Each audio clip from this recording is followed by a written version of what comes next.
SDG 8, which focuses on decent work and economic growth, addresses a range of critical global problems and challenges. One of the challenges under this SDG is the increasing portion of the global workforce who is engaged in informal labor. This problem is truly exiting, especially in rural places where people seem to settle on having jobs without legal protections, security, and access to social benefits than not having a job at all. A very common example for this is when some of the municipal offices would hire JOs, or the so-called job order employees, who will render services for a specific period and will then be replaced after their contract expires. Here in the Philippines, one of the long-debated problems in terms of contractualization is continuously creating a buzz because of how this labor practice results to unemployment and lack of job security. Unfortunately, the government seems to remain silent and blind about this issue both in the national and local level. Although recently, the Makabayan bloc in the House of Representatives filed a pro-worker bill that seeks to end all forms of contractual arrangement, which they said violated laborers' constitutional right to security of tenure. Now, as students, how can we possibly help in attaining this particular goal set by the United Nations? We can be of great help in solving the presented social issue and attain SDG 8 decent work and economic growth through educating ourselves, raising awareness, collaborating with existing initiatives, and advocating for policy change starting at the local level.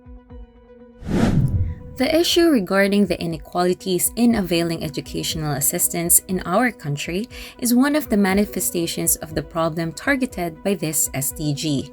Practically, educational assistance is extended to indigent students or those belonging to a household who are experiencing financial crisis due to various factors.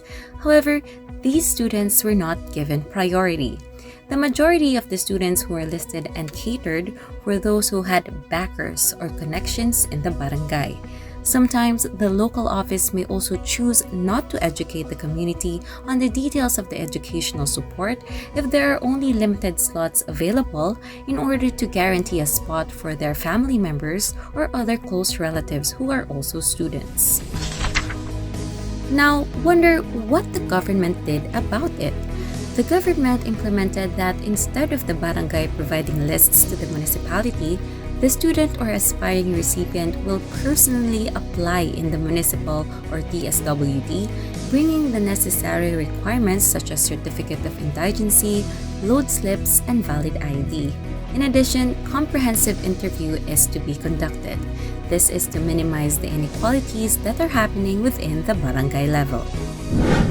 Now, as students, how can we possibly help in attaining this particular goal set by the United Nations?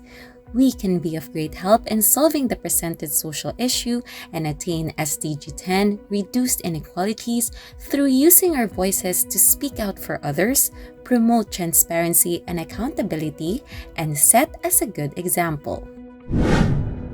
You see, in the global pursuit of sustainable development, two interconnected sustainable development goals stand out as critical drivers of progress: SDG 8, decent work and economic growth, and SDG 10, reduced inequalities.